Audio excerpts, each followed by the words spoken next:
Brought to you by V-Guard, co-powered by Sensodyne O Vimal বলো কথা Keshari. Associate sponsor Ultratech Cement।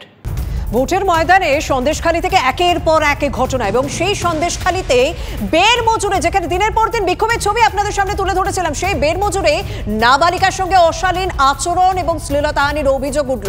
গ্রেপ্তার সন্দেশখালীর এক প্রভাবশালী তৃণমূল নেতার ছেলে ইন্দ্রজিৎ সাউ। সন্দেশখালী থানার পুলিশ তাকে গ্রেপ্তার করে, পোক্সো আইনে মামলা রুজুও করা হয়েছে। ছেলের বিরুদ্ধে অভিযোগ মানতে নারাজ মা। মিথ্যা, এসব ফাঁসানো হয়েছে। কারা ফাঁসাচ্ছে? অভিযোগকারীরা ফাঁসাচ্ছে। কেন ফাঁসাচ্ছে? কি কারণে? রাগ, মানে উদ্দেশ্য কি? ইন্দ্রজিতের উপর রাগ কি যে ফাঁসানো? ইন্দ্রজিতের উপর রাগ, দল পার্টি করতে যায়নি তাই। কোন দল?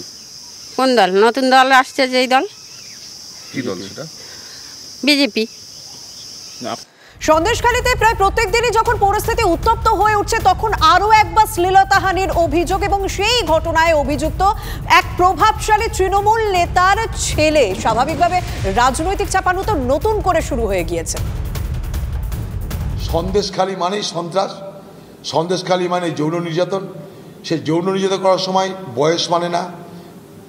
কি বলার কিছু না, ঘেন্না লাগছে নিজেকে এটা ভাবতে যে প্রতিদিন আমাদের সন্দেশখালী নিয়ে আলোচনা করতে হয়।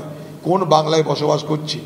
ভগ্নী নিবেদিতার বাংলা, সারদামণির বাংলা, কবিগুরু কাজী নজরুলের বাংলা আমরা কি আলোচনা করছি বেমান নিজের লজ্জা লাগে। এই বাংলার দ্রুত পতন দরকার, এই সরকারের দ্রুত পতন দরকার।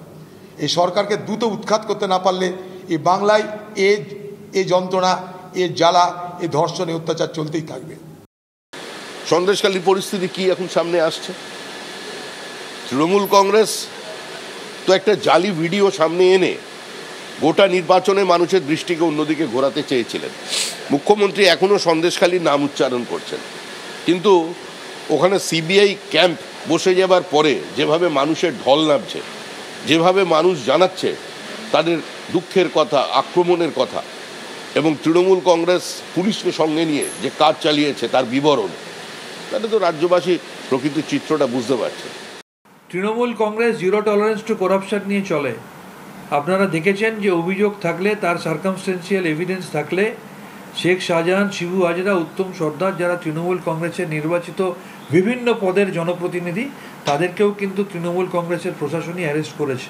কিন্তু পাশাপাশি নারী নির্যাতন, যৌন নির্যাতন এবং ধর্ষণের যে অভিযোগ, সেই অভিযোগগুলো যে বারবার মিথ্যা, সেটা কিন্তু আমি বলছি না বা তৃণমূল কংগ্রেস বলছে না, সেটা বিজেপির মণ্ডল সভাপতি থেকে, বিজেপির প্রার্থী থেকে, বিজেপির স্থানীয় নেতৃত্বরাই বারংবার স্বীকার করে ফেলেছে। Brought to you by V-Guard, co-powered by Sensodyne O Vimal বলো কথা কেশরী।